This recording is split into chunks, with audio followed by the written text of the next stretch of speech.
नमस्कार दोस्तों, कैसे हैं आप लोग। आज का जो वीडियो है ये कंपेयर करता है रोहित शर्मा, जो कि भारत के फुल टाइम कप्तान रहे हैं पिछले 1.5 साल से हर फॉर्मेट में। 1.5 साल से ज़्यादा से ऑलमोस्ट 2 साल से, पौने 2 साल से हर फॉर्मेट में उनकी कैप्टनसी को, खास करके मल्टीनेशन टूर्नामेंट्स में। अब ये मैं बता दूं वीडियो स्टार्ट करने से पहले, अगेन जैसे हर वीडियो से पहले मैं कोई ना कोई डिस्क्लेमर देता हूँ कि ये वीडियो कंपेयर करेगा मल्टीनेशन टूर्नामेंट्स में as captain performance Virat Kohli और रोहित शर्मा की। अब यहाँ पे जब मल्टीनेशन टूर्नामेंट्स या मल्टी टीम टूर्नामेंट्स की बात करते हैं तो उसमें जाहिर सी बात है आईपीएल भी आ जाता है और वर्ल्ड टेस्ट चैम्पियनशिप भी आता है, world cup, ODI champions trophy, world T20, Asia cup भी आता है। और इसके अलावा तो बहुत ज़्यादा मल्टी नेशन टूर्नामेंट्स खेले नहीं गए पिछले कई साल में। एक try series India Bangladesh Sri Lanka का खेला गया था 2018 में, निदाहास ट्रॉफी।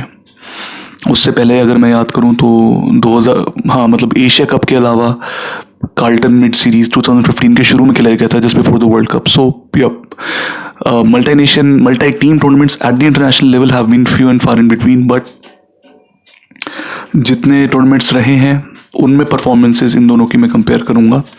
अगेन दोनों की कैप्टनसी में मिस्टेक्स भी रहे हैं, इश्यूज भी रहे हैं, लेकिन क्यों एक कैप्टन दूसरे से ज़्यादा सक्सेसफुल है। अब जैसे कि आप रोहित शर्मा की बात करें तो वर्ल्ड टेस्ट चैंपियनशिप फाइनल हम उन्हीं की कैप्टनसी में हारे, या फिर पिछले साल एशिया कप में हम जो T20 एशिया कप था उसमें हम अगले राउंड में नहीं पहुंच पाए। T20 वर्ल्ड कप में भी हम सेमीफाइनल में एग्जिट कर गए। लेकिन विराट कोहली की कैप्टनसी में अगर देखा जाए उसके साथ ही, तो उन्होंने 4 ऐसे बड़े टूर्नामेंट रहे हैं जिनमें कि वर्ल्ड टेस्ट चैंपियनशिप है, चैंपियंस ट्रॉफी है, वनडे वर्ल्ड कप है, T20 वर्ल्ड कप है, उन सब में भारत को जीत नहीं मिली। और वहीं रोहित शर्मा का देखा जाए तो 5 टूर्नामेंट जो हैं, 5 आईपीएल जिता चुके हैं, 2 50 ओवर के एशिया कप जिता चुके हैं, एक निदाहास ट्रॉफी T20 का ट्राई सीरीज जिता चुके हैं अपनी कप्तानी में। सो अगेन मैं ये चीज़ बोलना चाहूँगा, जब विराट कोहली भारत के टेस्ट कप्तान बने थे तब बहुत लोगों को बहुत उम्मीद थी, और मुझे भी, एंड वो उन उम्मीदों पे खरे उतरे और काफ़ी उन्होंने भारत के टेस्ट क्रिकेट को आगे की डायरेक्शन में ही ले गए। और वनडे में और लिमिटेड ओवर्स में, पूरे वाइट बॉल में, चूँकि मल्टी नेशन टूर्नामेंट्स में उनका परफॉर्मेंस इतना अच्छा नहीं रहा। आईपीएल टाइटल भी अनफॉर्चुनेटली वो नहीं जीते जब तक वो कैप्टन थे, या फिर आरसीबी कभी नहीं जीता। आरसीबी वो फ्रेंचाइज है जिनसे वो ज़िंदगी भर से जुड़े हुए हैं। तो अब मैं उन पॉइंट्स की बात करूंगा जो सेपरेट करते हैं, जिनमें कि रोहित शर्मा थोड़े आगे रहे हैं विराट कोहली से।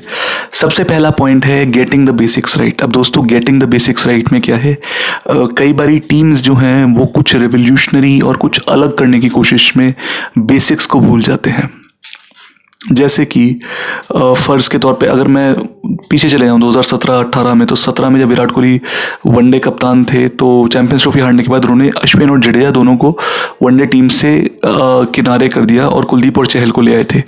लेकिन उन्होंने ये चीज़ शायद से नहीं रियलाइज़ की थी कि जडेजा जो हैं वो सिर्फ एक स्पिनर नहीं है, वो एक ऑलराउंडर के तौर पे भी काम आ सकते हैं।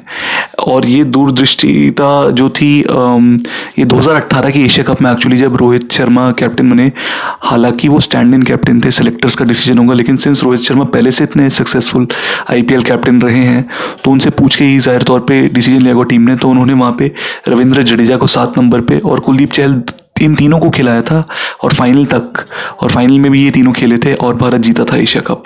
तो ये बेसिक्स की बात है।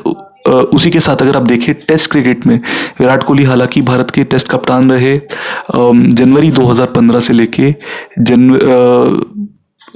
लेकिन जब तक जनवरी 2021 नहीं आया, यानी कि दिसंबर 2020 का मेलबर्न टेस्ट, ऑलमोस्ट 5 साल from the beginning of his full time test captaincy, उन्होंने रविंद्र जडेजा को बहुत कम एज ए नंबर 7 यूज़ किया टेस्ट क्रिकेट में भी। जब अजिंक्य रहाणे कैप्टन बने तो उन्होंने 7 पे जडेजा को खिला के फिर ऊपर मजबूत बैट्समैन और नीचे स्पेशलिस्ट बॉलर्स खिलाए। तो ये एक स्ट्रैटेजी थी जो टेस्ट में उन्होंने मिस कर दी, लेकिन ये भी अगेन एक बेसिक्स वाली बात है। दूसरी अगर मैं बेसिक्स की बात करूं, गेटिंग द बेसिक्स राइट में वो है 4 नंबर या फिर मिडल ऑर्डर आपका स्ट्रेंथन करना। अब हालांकि आप रोहित शर्मा को कई बार क्रिटिसाइज कर सकते हैं कि लेफ्ट आर्म बॉलर को खेलने पे उन्होंने काम करना, या फिर जिस तरह के स्टेटमेंट्स वो देते हैं कि लेफ्ट आर्म बॉलर इतनी हमारे लिए दिक्कत का सबब नहीं है, लेकिन उन्होंने बार बार इस चीज़ पे स्ट्रेस किया कि हाँ मिडिल ऑर्डर हमारे लिए एक दिक्कत का सबब रहा है। वहीं विराट कोहली ने, मैं ये नहीं कहूँगा उन्होंने कभी एड्रेस नहीं किया इस प्रॉब्लम को, एक्नॉलेज नहीं किया। वो सबसे पहले ओन अप करते अगर कोई मिस्टेक होती है, कोई गलत बात होती है या फिर उनकी तरफ से कोई चूक रह जाती है, वो खुद ही पे लेते हैं। लेकिन मिडिल ऑर्डर जो है भारत का जब वीकन हुआ था 2017 वर्ल्ड कप के बाद, उसके अंदर जो है विराट कोहली का एक मैं कहूँगा इग्नोरेंस थोड़ी उनकी रही कि टॉप 3 हमारे इतने स्ट्रांग हो गए, लेकिन मिडिल ऑर्डर को बनाया नहीं उस तरह से जिस तरह से पिछले वर्ल्ड कप्स में पिछले कप्तान जैसे महेंद्र सिंह धोनी थे उन्होंने। अब इससे मैं अगले पॉइंट पे जाना चाहूँगा, वो हो, और उससे तीसरा पॉइंट भी जुड़ा है। अगला पॉइंट है टेकिंग स्ट्रॉन्ग डिसीजंस। जी हाँ दोस्तों, टेकिंग स्ट्रॉन्ग डिसीजंस। अब ये स्ट्रॉन्ग डिसीजन विराट कोहली ने भी लिया है और रोहित शर्मा ने भी लिया है, लेकिन वो किस तरह से अलग है वो मैं बता देता हूँ। 2017 चैंपियंस ट्रॉफी के सेमीफाइनल में फाइनल में जब हम हार गए थे, तो युवराज सिंह जिनको खुद लाए थे टीम में और 6 महीने टीम के साथ वो रहे, बहुत मतलब वनडे में 4 साल बाद अपना कमबैक कर रहे थे। उसके बाद उन्होंने युवराज सिंह को भारतीय क्रिकेट से एक तरह से अलविदा कह दिया। ओके, और 1 साल के करीब उन्होंने अलग अलग मिडिल ऑर्डर 4 नंबर के बैटर्स ट्राई किए, जिसमें अजिंक्य रहाणे भी थे, जिसमें कि सुरेश रैना भी इंग्लैंड के दौरे पे गए थे 2018 में और खेले थे वनडे मैचेस, T20 भी खेले थे शायद से, और अंबती रायडू। और फिर 2018 में जब वेस्ट इंडीज़ का सीरीज़ था just like 8-9 months before the start of the world cup, तो उन्होंने कहा था अंबती रायडू हमारे नंबर 4 रहेंगे।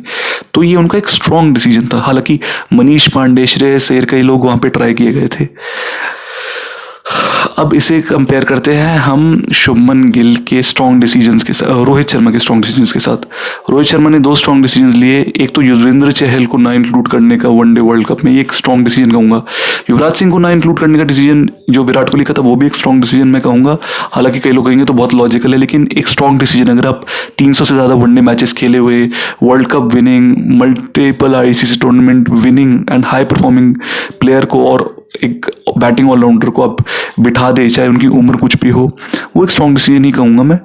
यहाँ पे जो रोहित शर्मा ने लिया वो स्ट्रॉन्ग डिसीजन कह लें, वो वैसा ही लिया गया शिखर धवन के केस में, जो उनके तकरीबन 10 साल से ज़्यादा तक 10 साल के करीब ओपनिंग पार्टनर रहे, 9.5 साल 2013 जून और 2022 दिसंबर के बीच में, और उससे पहले भी वो कुछ पारियां साथ में खेल चुके थे वनडे में वेस्ट इंडीज़ में 2011 में, लेकिन वो अलग बात है, वो एज एन ओपनिंग प्लेयर नहीं था। तो शिखर धवन को ड्रॉप करना एंड शुभमन गिल को बैक करना, ये एक स्ट्रॉन्ग डिसीजन। लेकिन अब वो डिसीजन जो है वो मैं बताता हूँ कि कैसे वो फ्रक्टिफाई होता दिख रहा है। वो फ्रक्टिफाई होता इसलिए दिख रहा है क्योंकि जिस शुभमन गिल पे उन्होंने भरोसा दिखाया था, उन्होंने भी रन्स मारे हैं, लेकिन अब आने वाले वर्ल्ड कप में शुभमन गिल ही भारत के ओपनिंग बैटर रहेंगे। इस चीज़ में किसी को कोई संदेह या दो राय नहीं है, अनलेस की कोई इंजरी हो। विराट कोहली ने जहाँ पे गलती की वो ये था जब उन्होंने कहा कि अंबती रायडू 4 नंबर के बल्लेबाज है, और उन्होंने न्यूजीलैंड के आखिरी मैच में भी रन मारे थे, न्यूजीलैंड के सीरीज़ में, जो कि फरवरी में हुआ था आखिरी मैच उस सीरीज़ का, और वो सेकंड लास्ट पेनल्टीमेट सीरीज था just before the Australia series. उसके बाद ऑस्ट्रेलिया की सीरीज में 3 मैच में फेल हो गए और फिर वर्ल्ड कप स्क्वाड में ही उन्हें नहीं रखा। तो ये होता है टेकिंग स्ट्रॉन्ग डिसीजंस, और अगले पॉइंट पे आता है बैकिंग दोज डिसीजंस। तो बैकिंग दोज डिसीजंस की जो बात है, वहाँ पे रोहित शर्मा थोड़े से हल्के से बेहतर नज़र आए हैं कंपेयर टू विराट कोहली। विराट कोहली के डिसीजंस इम्पल्सिव रहे हैं। अब विजय शंकर को ले जाने का डिसीजन अगर कहें हम 2019 वर्ल्ड कप में, वो काफ़ी इम्पल्सिव डिसीजन था क्योंकि वो बॉलिंग थोड़ी बहुत कर लेते थे और बैटिंग में नंबर 4 पे उन्होंने एक बार खेल के कुछ रन मार लिए थे। तो उन्हें एकदम से ले जाना और अंबटी रायडू को बिठा देना उस वर्ल्ड कप से, वो एक डिसीजन था जो कि लॉन्ग रन में काम नहीं आया। अब यहीं पे रोहित शर्मा के पास भी एक ऑप्शन था कि तिलक वर्मा, जिन्होंने बहुत अच्छा फॉर्म दिखाया है ना कि केवल आईपीएल में लेकिन अभी वेस्ट इंडीज़ के दौरे में T20 सीरीज़ में, उनको हालांकि इस एशिया कप के 17 में लेके आए और लाना सही भी था, लेकिन उन्होंने कैरिड अवे होके किसी ऐसे प्लेयर को नहीं रिप्लेस किया जो कि वनडे सेटअप का हिस्सा चल रहे थे काफ़ी लंबे समय से।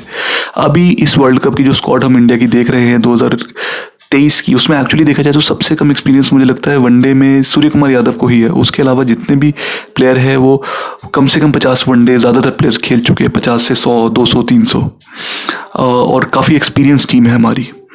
तो ये जो एक डिसीजन था, यहाँ पे विराट कोहली जो है वो थोड़े से पीछे रह गए। और चौथा डिसीजन मीन्स ये जो पॉइंट है, और चौथा पॉइंट जो है दोस्तों जो कि अगेन बहुत ज़रूरी है, वो है communicating with the players, communication with the players. Rohit Sharma ने अभी कल उनका जब इंटरव्यू ले गया एशिया कप जीतने के बाद, तो उन्होंने कहा मैं सारे प्लेयर्स से टच में हूँ, यहाँ तक कि रविचंद्रन अश्विन से भी टच में है वो, जिन्होंने जो कि वनडे टीम का वैसे तो ऑलमोस्ट 6.25 साल से हिस्सा नहीं है, लेकिन बीच में एक टूर्नामेंट उन्होंने खेले थे, 3 मैच वनडे, वो भी 1.5 साल पहले था, 1.25 साल पहले था। तो उन्होंने कहा मैं हर एक प्लेयर से टच में हूँ और हर प्लेयर जानता है उनका रोल क्या है और क्या हो सकता है, वो लोग भी जो स्क्वाड के अंदर नहीं है। तो यकीनन जैसे वॉशिंगटन सुंदर से उन्होंने बात की होगी ऑब्वियसली इस टूर्नामेंट से पहले, उन्होंने बताया कि सिंस वॉशिंगटन अवेलेबल थे तो आ गए, उसी तरीके से जो है यकीनन वो युजवेंद्र चहल से भी टच में होंगे या नहीं भी होंगे, पर मीडिया में आके बोलना। अब प्रॉब्लम क्या हुई थी विराट कोहली के टाइम पे कि कई प्लेयर्स हैं जैसे युवराज सिंह है या अमित मिश्रा है या फिर अंबटी रायुडू है, इवन सुरेश रैना है, वो ओपनली आके बोलते हैं कि हमारे साथ कोई कम्युनिकेशन नहीं किया गया जबकि हमने रीच आउट करने की कोशिश की थी। अब अगेन इस चीज़ में डिफरेंस हो सकता है, लेकिन रोहित शर्मा आज की डेट में जब वर्ल्ड कप खेलने जा रहे हैं 2023 का, तो हमें ये चीज़ में बिल्कुल भी कोई डाउट नहीं है कि रोहित और सेलेक्टर्स और जो प्लेयर्स हैं टीम के अंदर 15 में और जो 11 में खेलने वाले हैं, उनके बीच में एक कम्युनिकेशन है, एक स्ट्रॉन्ग कम्युनिकेशन है और सबको अपने रोल्स पता है। And Rohit is the one who is the deciding factor, not and obviously Rahul Dravid and the support staff, they are there, but ये क्लियरली दिखाई दे रहा है कि Rohit Sharma is the one who will call the shots, who will be making the big decisions at the right time in the world cup. अब again ये तो Asia cup था, Asia cup में आप कह सकते हैं कि एशिया की टीम्स अब पहले जैसी स्ट्रांग नहीं रही हैं जितना इंग्लैंड, ऑस्ट्रेलिया, न्यूजीलैंड है। और वर्ल्ड कप में क्या होता है, जब हालांकि वर्ल्ड कप इंडिया में है तब भी ये कहना बहुत मुश्किल है कि क्या भारत फाइनल तक पहुंच पाएगा, क्योंकि सेमीफाइनल में हम अक्सर पहुंच जाते हैं और इस बार भी बहुत अच्छा चांस है सेमीफाइनल में पहुंचने का, हमारे होम कंडीशंस में भी है। एंड बहुत ही हैरानगी होगी हम सेमीफाइनल में भी ना पहुंचे, लेकिन क्या सेमीफाइनल से फाइनल की जर्नी हम तय कर पाएंगे, क्योंकि आईसीसी टूर्नामेंट्स हमारा एक बड़ा प्रॉब्लम एरिया रहा है, वीक एरिया रहा है। तो ये देख के ही पता चलेगा कि ये जो सोच है या मल्टीनेशनल टूर्नामेंट्स में कौन ज़्यादा सक्सेसफुल है, वो चीज़ लॉन्ग रन में या फिर बिगर पिक्चर को कैसे फुलफिल करती है। क्योंकि महेंद्र सिंह धोनी ने अपनी कप्तानी में world cup, T20 world cup, 50 over world cup, champions trophy सब जिताए थे। Sourav Ganguly despite being one of the greatest Indian captains, unfortunately, हालांकि चैंपियंस ट्रॉफी 2002 टेक्निकली इंडिया भी जीते थे उनकी कप्तानी में जो शेयर हुआ था, लेकिन बहुत ज़्यादा मल्टीनेशनल टूर्नामेंट्स नहीं जीता पाए। सिर्फ नैटवेस्ट एक उनके जो कि हम जिसमें फाइनल जीते थे उनमें गिना जाता है, या TVS cup 2003 Bangladesh south Africa के साथ, लेकिन अगेन वो शेयर्ड था। सो वर्ल्ड कप में क्या होता है, भारत की परफॉर्मेंस कैसे होती है, इस पर बहुत कुछ निर्भर करेगा। दोस्तों आप बताइए आप लोगों की राय क्या है, and I would love to know, please comment section में लिखें। अगेन ये वीडियो किसी को क्रिटिसाइज़ करने का नहीं था, एंड मैंने IPL की परफॉर्मेंसेस बहुत ज़्यादा डिस्कस नहीं की, क्योंकि कई लोग IPL फॉलो नहीं करते या फिर उसका कॉन्टेक्स्ट भी समझ ना पाए। एंड डेफिनेटली विराट कोहली ने भी बहुत सारे प्लेयर्स को लिया है, बैक किया है, लेकिन मुझे बहुत खुशी इस बात की है कि भारत के जो बॉलिंग है आज की डेट में वो तो है ही one of the best. And since we have 6 bowling options in our 11, that is a great thing going forward. Allrounders भी है इस टीम में और मिडिल ऑर्डर अब बनता दिख रहा है, स्पेशली सिंस केएल राहुल बीच में आए हैं और ईशान किशन ने भी रिस्पॉन्ड किया है। हार्दिक पांड्या एंड जडेजा तो है ही, हालांकि मैं जडेजा से और बेटर एक्सपेक्ट करता हूँ। लेकिन दोस्तों आप लोगों की बाकी क्या रहे प्लीज़ मुझे बताएं and I would love to hear from you. Love you guys, take care and goodbye, see you in the next video.